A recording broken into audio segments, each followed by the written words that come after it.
یہ مصر میں دریائے نیل ہے۔ بہت سے لوگ یہ سمجھتے ہیں کہ فرعون دریائے نیل میں غرق ہوا تھا، حالانکہ یہ بات صحیح نہیں ہے۔ فرعون بحر احمر کی یہ جو شاخ ہے جس کو خلیج سویس کہتے ہیں، اس میں کہیں غرق ہوا تھا۔ بنی اسرائیل مصر سے فرعون سے بچ نکل کر جب بھاگے یہاں پر، تو جب سمندر کے کنارے آ کر کھڑے ہو گئے تو اللہ تعالیٰ نے ان کے لیے راستے بنا دیے، تو وہ اس سمندر سے پار ہو کر کے اس طرف آ گئے۔ یہ صحرائے سینا ہے یا وادی سینا ہے، یہاں پر بنی اسرائیل آ گئے، اور فرعون بھی جب ان کے پیچھے پیچھے بھاگا تو جب وہ بیچ میں آیا تو وہ سمندر مل گیا اور فرعون اس میں غرق ہو گیا۔ یہ مصر ہے، یہاں سے بنی اسرائیل نکلے تھے اور یہاں وادی سینا میں آئے تھے۔ یہ صحرائے سینا ہے یا وادی سینا ہے۔ یہاں آنے کے بعد موسیٰ علیہ السلام بنی اسرائیل کو لے کر کے کوہ طور کی طرف نکلے۔ یہ کوہ طور ہے۔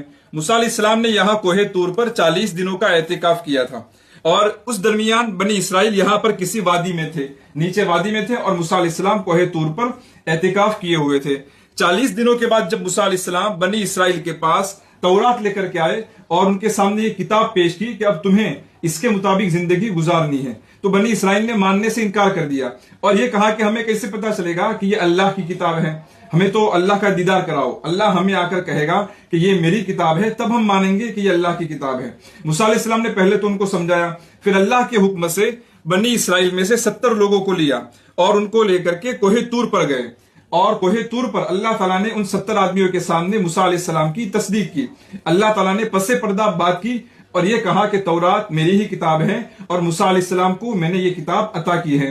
لیکن اس کے باوجود وہ 70 لوگ یہ ضد کرنے لگے کہ ہمیں تو اللہ کا دیدار کرنا ہے، اللہ سامنے آ کر کے ہمیں کہیں گے کہ یہ میری کتاب ہے تو ہم مانیں گے، ورنہ ہمیں کیسے پتا چلے گا کہ یہ اللہ کی آواز ہے۔ اسی وقت بجلی کی ایک زوردار کڑک آئی اور وہ 70 کے 70 لوگ مر گئے۔ اس وقت موسیٰ علیہ السلام نے دعا کی کہ اللہ اس سے تو میری پریشانی اور بڑھ جائے گی، بنی اسرائیل پہلے سے مجھے پریشان کرتے ہیں، اب یہ حادثہ ان کے سامنے جائے گا تو وہ کہیں گے کہ موسیٰ نے 70 آدمیوں کو مروا دیا۔